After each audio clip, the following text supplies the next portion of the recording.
Hello, welcome to the Human Resources presentation of Healthy Conversations, a conflict management training. In our presentation, we will discuss workplace relationships, we'll touch on conflict and brain science, we'll talk about crucial conversations, which we have termed healthy conversations, we'll look at some conflict strategies, and finally summarize with the benefit of healthy conversations and creating a workspace where we can have a healthy dialogue much more frequently. As we get started, I would like you to consider these three questions. What are the benefits of having a difficult conversation?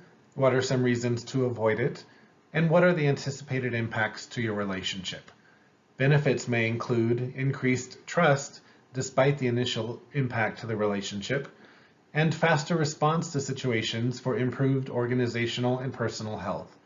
Reasons to avoid it may include stress level, concern about general well-being, and disengagement in the work. Positive impact may include influencing changes in colleagues who are bullying, conniving, dishonest, or may not be the best performer on the team. One word that describes what an organization is relationships. We don't often use that word, relationship, to describe how we interact with people at work. Yet we spend so much time with the people at work that we are building relationships. The health of a relationship is determined by the time between when something happens and when it is addressed. Relationships require conversations, yet we often rely on email rather than talking. Why is that? For those of you who are married, have been married, or have a significant other, did you meet the first time and say, let's get married? Or did you spend time together, being close, talking, sharing? Relationships are created through moments that we interact together. Small interactions build relationship. The quality of relationships determines the quality of a workplace culture. An organization is a web of relationships, and organizational health is determined between the time something happens and the time it is addressed. Look at how much time is spent in conflict in the workplace. This data comes from a report originally from 2008 and updated for 2020. Unmanaged conflict costs managers and employees. 27% of employees surveyed witnessed conflict morphing into personal attacks. 67% of employees reported avoiding colleagues due to bad feelings from conflict. 25% call in sick or stay away from work to avoid certain conflict. 22% of non-managers think their bosses handle conflict well. 31% of managers think they handle conflict well. 43% of all employees don't think their bosses deal with conflict as well as they should.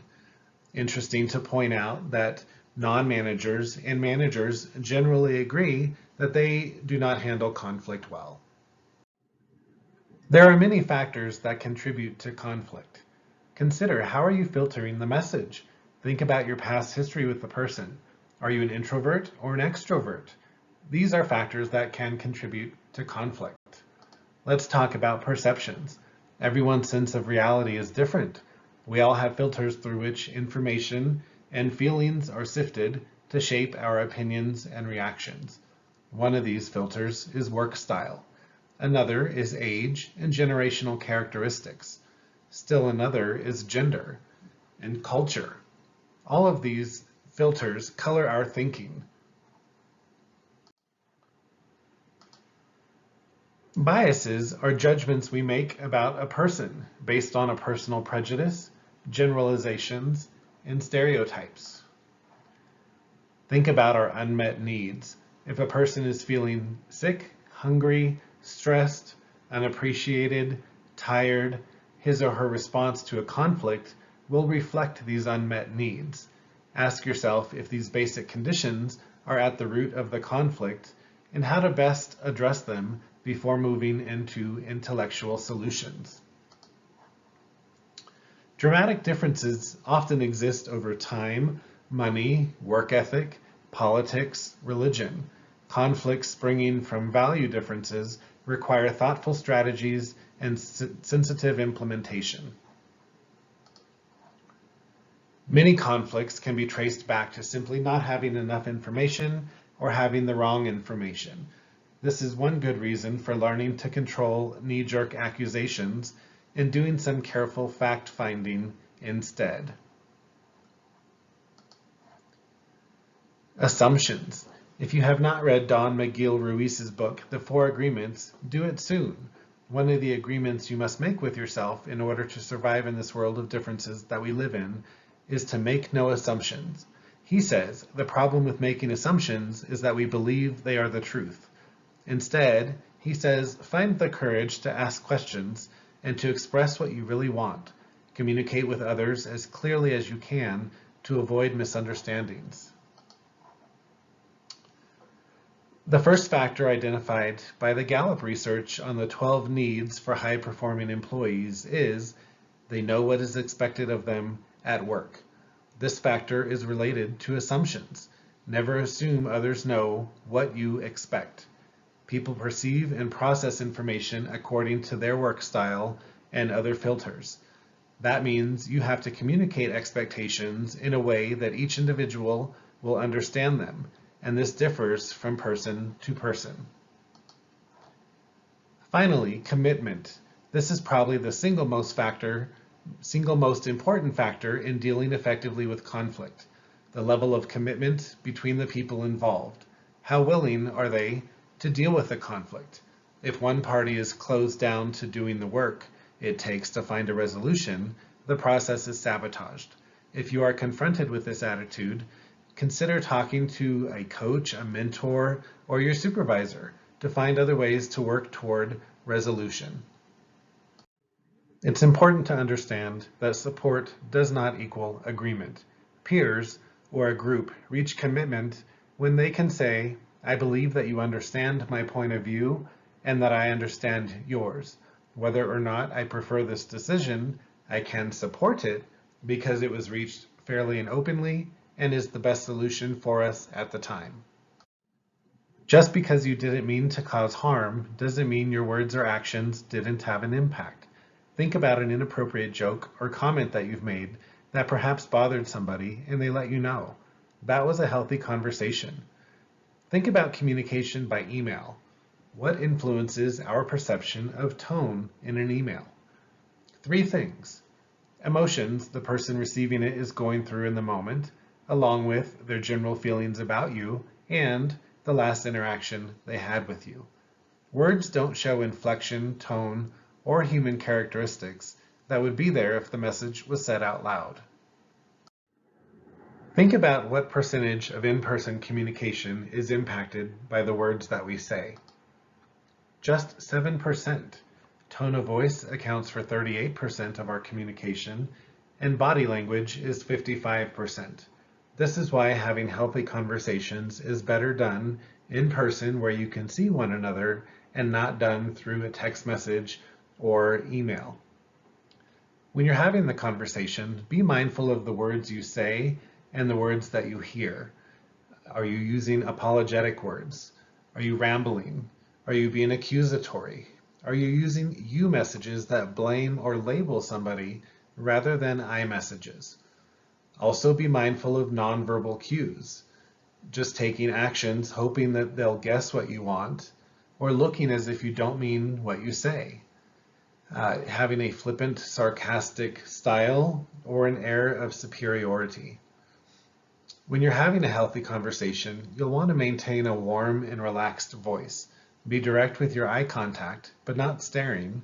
Maintain a well-balanced posture and be relaxed. Don't fidget, don't point fingers, and don't clench your hands or your teeth. Other nonverbal cues with posturing include crossing your arms across your chest or putting your hands on your hips. Consider what type of message that is sending.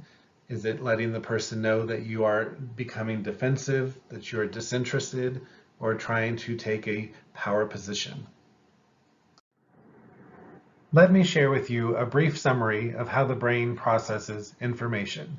Signals are received through our senses and transmitted to the thalamus, which operates like an air traffic controller.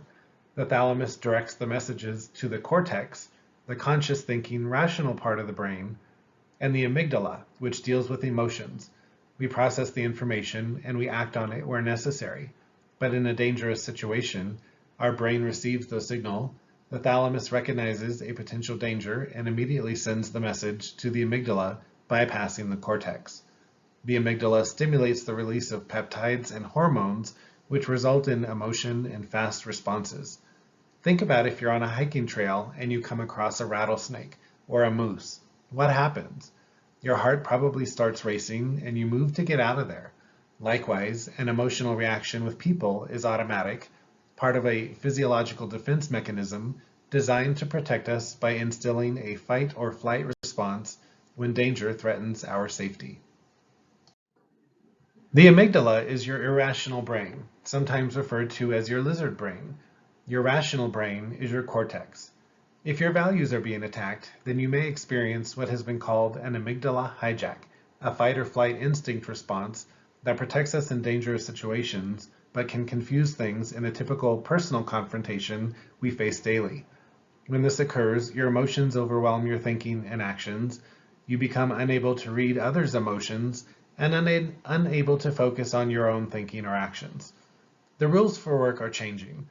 To succeed, it's not just about how smart we are, but how well we handle ourselves and others. This is emotional intelligence, and in a professional setting, we have to be self-aware and demonstrate high emotional intelligence by recognizing our reaction, our communication, and our body language.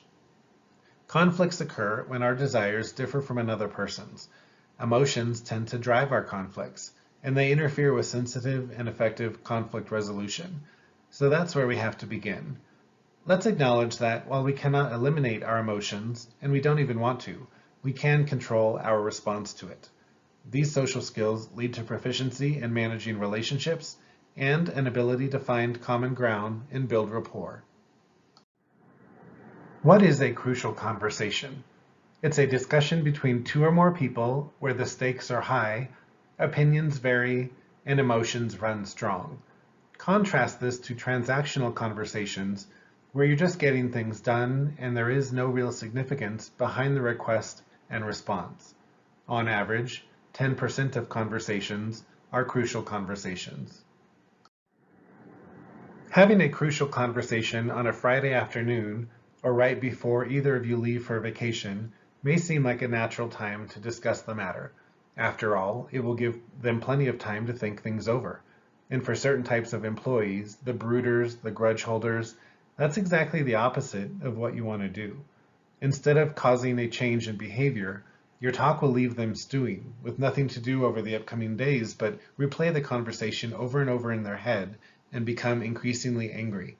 The pent-up rage could lead to an outburst the next time that you see each other. So when should you wait to have the conversation? When you are emotional, when others are around, when you haven't planned for it or practiced what you want to say, when you won't see the person for several days, and most importantly, when there is no relationship. You must first have valuable low-stakes conversations prior to having a strong high-stakes conversation. I want to share with you Margaret Wheatley's 6 principles of meaningful conversation. Acknowledge each other as equals.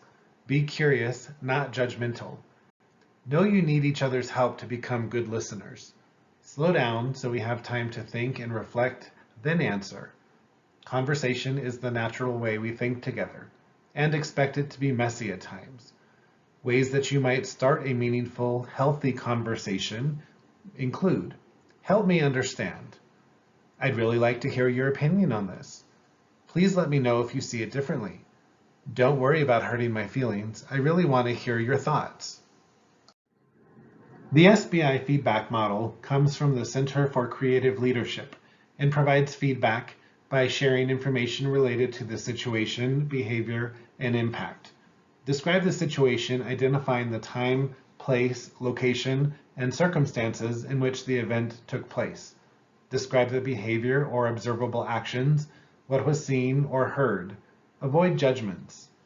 Sharing the impact, you want to share feelings and thoughts you have and what the result of the behavior was using I statements rather than you statements, which can be perceived as labeling, attacking, and blaming. Let's now look at conflict dynamics and the difference between emotional conflicts and issue conflicts, using the example of somebody at the copying machine. An emotional conflict response would be, she's at the copier every time I need it. I bet she's doing personal copying. An issue response looks like this. My ability to meet deadlines is affected by limited access to the copier. Emotional conflicts are fueled by emotions such as anger and frustration, and perceptions like personality, character, and motives. People are suspicious of each other. Problem solving may not work because the parties are responding to emotions, not solutions.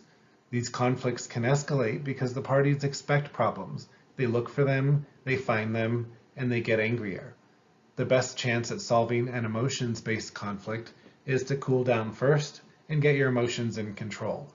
Only then will you be in a position to try and identify the issue for problem solving. Issue conflicts are driven by decisions, ideas, directions, and actions. The parties simply disagree about a specific issue.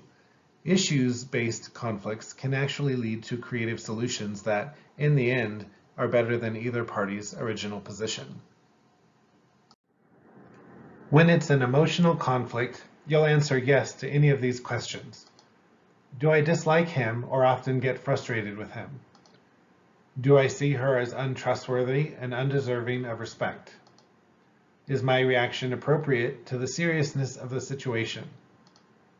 Is my real motivation to win? Take a moment to read over these conflict strategies. You may want to pause the presentation while doing so. What is your go-to method for handling conflict? This model by Thomas Kilman identifies two dimensions people fall into when choosing a conflict resolution strategy: assertiveness and cooperativeness. Assertiveness involves taking action to satisfy your own needs, while cooperativeness involves taking action to satisfy the other's needs. Each of the conflict resolution strategies involves different degrees of assertiveness and cooperativeness. For example, while accommodating includes a high degree of cooperativeness and a low degree of assertiveness, competing consists of a low degree of cooperativeness and a high degree of assertiveness.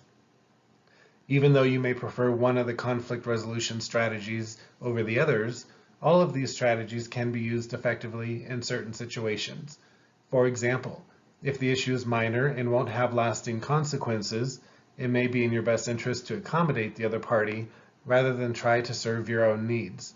However, if the issue is more severe and will impact multiple people, it may make sense to choose a strategy with more assertiveness. To choose the best conflict resolution method in any given situation, you need to consider several factors, such as how important your desires are, the impact on you or others if your desires are not served, the consequences of choosing to be more assertive, and whether a collaborative or cooperative solution exists. When disagreements arise, how do you enter the conversation? Do you listen to both sides with fairness, or is your mind already made up? Do you assume you're right before you even hear the other side? Be mindful that you are the listener you want to be. Listen effectively. Listen to what the other person is saying instead of preparing to react. Avoid interrupting them. When the other person is done speaking, rephrase what was said to ensure common understanding. Ask clarifying questions. Identify points of disagreement. Focus on the specific behavior, miscommunication, or event that triggered the conflict. Don't get caught up in trivial things that otherwise would not bother you. Focus on behavior, not personality. Describe a specific instance or event that demonstrates a problem rather than generalizing. Don't make the conflict personal or focus on a personality trait. Use examples like, when this happens, or there was once when, instead of when you do. Develop a plan. Establish guidelines for communicating and how to set boundaries. Remember the code of conduct and be professional at all times during your conversation. View conflict as an opportunity. Don't be afraid of conflict. Mitigate problems before they lead to more conflict. This graphic is from the book Crucial Conversations and highlights the dialogue model. In the middle, you see the shared pool of meaning. Each person brings their own opinions, beliefs, feelings, experiences into the interaction.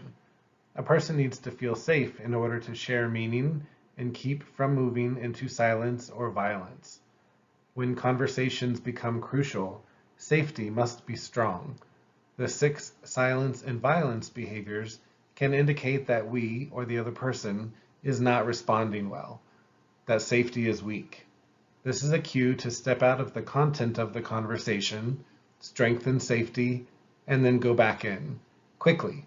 Don't back away or weaken the argument. Stop believing others are the source of the problem. This keeps us from taking action. Has the conversation moved to a place of the loudest person wins? If so, it's no longer about the issue, but who can win. We get so caught up in what we want that we can't see how we're making it more difficult because we're so focused on winning and making the other person walk away a loser. The longer it takes you to notice you're not in dialogue, the free flow conversation, the harder it is to get back to free flow of information. Adrenaline takes a while to leave your body and return to your rational mind. There's a length of time that you remain on edge.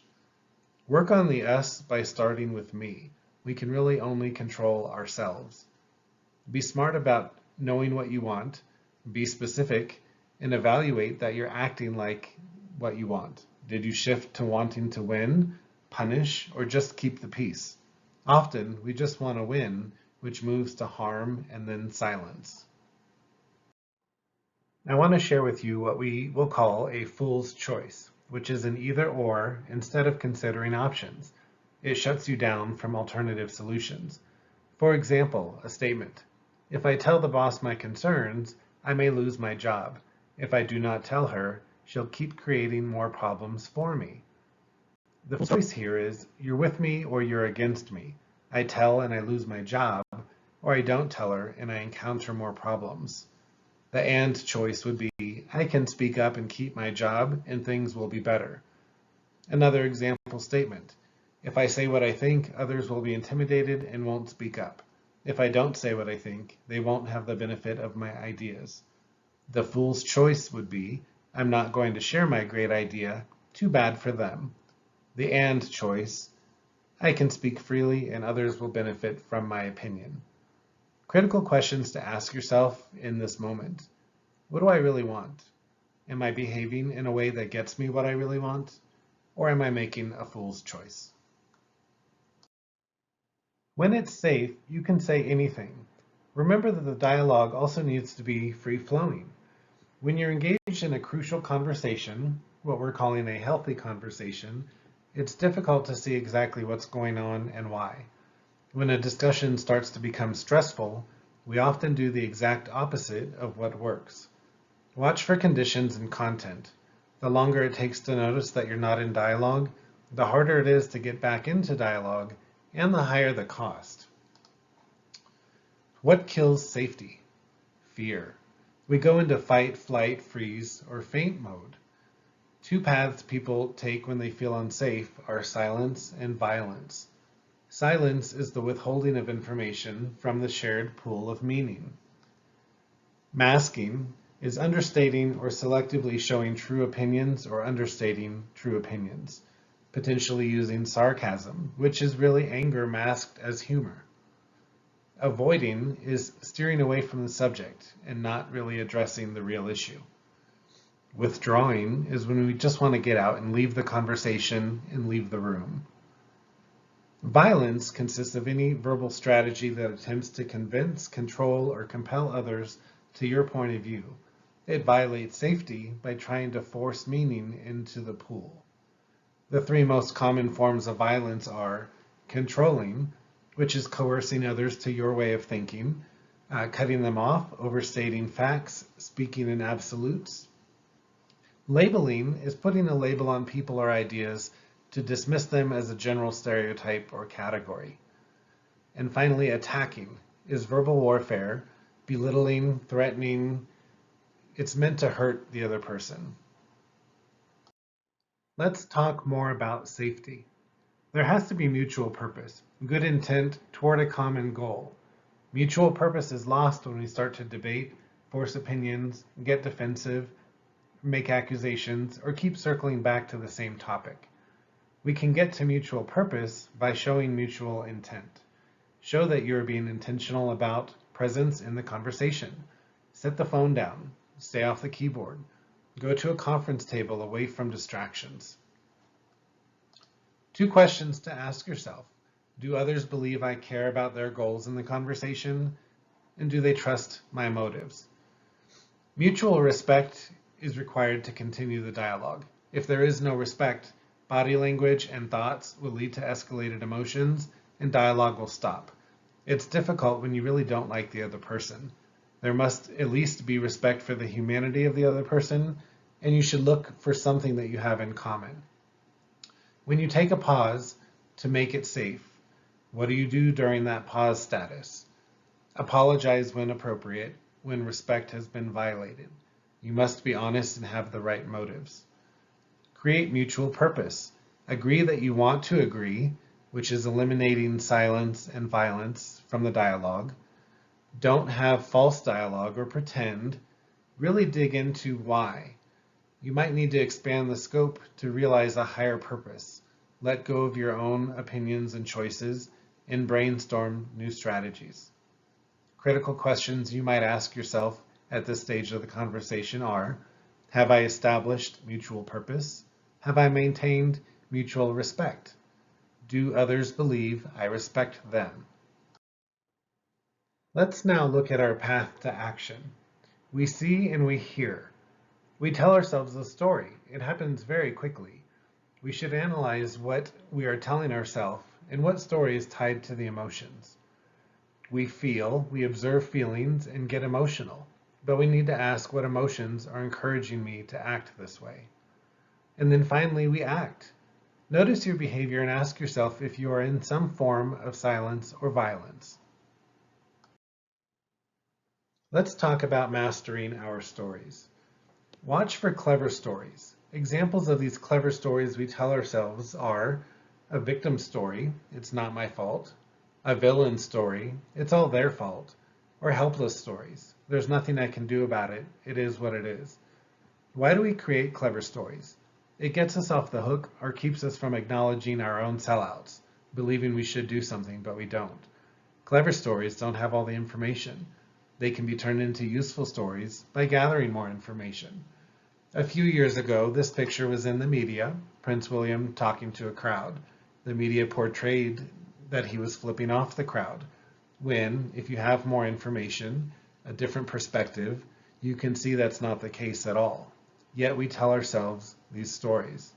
We can attach ourselves to someone else's story, in this case the media story, without questioning if it's even possible.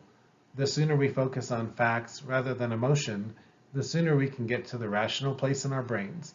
Look inward, don't point fingers. Critical questions to ask yourself when you're telling yourself these stories. Am I pretending not to notice my role? Why would a rational, reasonable person do this? What should I do to move to what I want?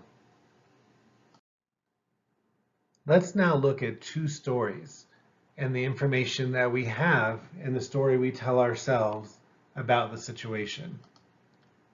A woman leaves home and makes 3 left turns. She returns home again. On the way, she passed 2 women with masks. Who were the 2 women? The assumption may be that the woman was walking on city streets. When we have more information, we may learn that she's actually on a softball field. And the answer to the question, who were the 2 women? The umpire and the catcher. This one is a little more tricky. A bus driver is headed down a street in Colorado. He went right past a stop sign without stopping, turned left where there was a no left turn sign, and went the wrong way on a one-way street. Then he went on the left side of the road past a cop car. Still, he didn't break any laws. Why not? An assumption may be that he's driving. If we have more information and learn that he's not driving, we may find that he's actually walking. But we tell ourselves a story based on the information that we have, and we focus on the fact that he's a bus driver, when that's just one element of the story. By gathering more information, we can get a more complete understanding of this situation. State your path. This is a way to frame your healthy conversation. Let's look at the example of telling somebody that they have a body odor. A bad way to communicate this would be, "What is that smell? Is it you?" Or, "Geez, you stink. Don't you bathe?" And a more appropriate way to share this information would look like this. "Hey, I noticed when I was sitting next to you during the meeting, and you may not know this, and I know this is something most people don't want to hear, and it's uncomfortable for me, but I want you to be aware between us that I've noticed body odor that is not usual." It can be challenging to prep for this type of a crucial conversation, especially if you're trying to engage with another coworker to model the dialogue. And how do you keep it from becoming gossip with that coworker sharing the information that you've discussed? You may not know where the conversation will go, but you do have control over how this type of conversation begins. Critical questions for stating your path. Am I really open to the views of others? Am I competently expressing my own view? Am I sticking to the facts? Guide others through their own path to action by developing skills by knowing when, how, and what to do. Knowing when is observing silence or violence. The how is sincerity. And the what is listening. Ask about others' views. What do you mean? What's going on? I'd really like your opinion. Mirror to confirm feelings. Confirm what you see and hear in body language or tone of voice that conflicts with the words that were spoken. From the way you said that, it sounds like, or really, you seem angry. Paraphrase to acknowledge the story. Let's see if I'm understanding. After using these skills, don't push too hard. Consider either backing off and revisiting another time if the person still is not contributing to the dialogue, or asking, "Now what?" to help them uncover what they think is the cause of the problem. You may consider one additional skill, priming. If nothing else has worked, take a best guess at what the others might be thinking in a safe way. Are you thinking that the only reason we're doing this is? Once it's your turn to contribute again, identify where there is agreement, even violent agreement. Continue to build on information for the shared pool of meaning and compare ideas of differences. Don't term it as disagreements. Critical questions to ask yourself for exploring your path. Am I actively exploring the view of others? Do I have confidence? Am I being humble? Am I allowing both candor and safety? Do I actually have the skill? Before you hold a grudge, hold a conversation. It may be the result of a misunderstanding. Think positive. People who believe a workable solution is possible usually find it. Good communicators talk with people. They avoid put-downs, they maintain a healthy connection, and they may hold back on giving feedback until the timing is right. It will take practice to incorporate this information into your conversations and to remember it when needed. Consider a conversation you may need to have now. Make a plan to engage in that conversation in the next few days and use it to practice what we have talked about today. When it comes to our workplace interactions, it's not what you say, it's how you say it. Be a strong listener. Check your body language. Make sure you're using I language. Validate the other person's ideas. Avoid using derogatory terms. Be proactive. Empower all employees. Be respectful. Avoid power struggles. And most importantly, avoid gossip. Here are some tips for positive communication. Think fast and talk slow. Speak with integrity and say only what you mean. Communicate with others as clearly as you can to avoid misunderstandings, sadness, or drama. Avoid gossip and encourage others to do so. Strive to set the right example and always do your best. Take the first step to improving your crucial conversation skills by learning your style under stress. This 33-question quiz reveals your natural tendencies to move towards silence, which is masking, avoiding, or withdrawing, or moving towards violence, which is controlling, labeling, or attacking. Concepts from this training presentation can be found in these books, with most of the information coming from Crucial Conversations. These books are Turning to One Another by Margaret J. Wheatley, Crucial Conversations, Tools for Talking When Stakes Are High by Carrie Patterson, Joseph Grinney, Ron McMillan, Al Switzler. Fierce Conversations, Achieving Success at Work and Life, One Conversation at a Time by Susan Scott. And The Four Agreements by Don Miguel Ruiz. For more information about handling conflict in the workplace, please contact the Human Resources Employee Relations team. This concludes our presentation. Thank you.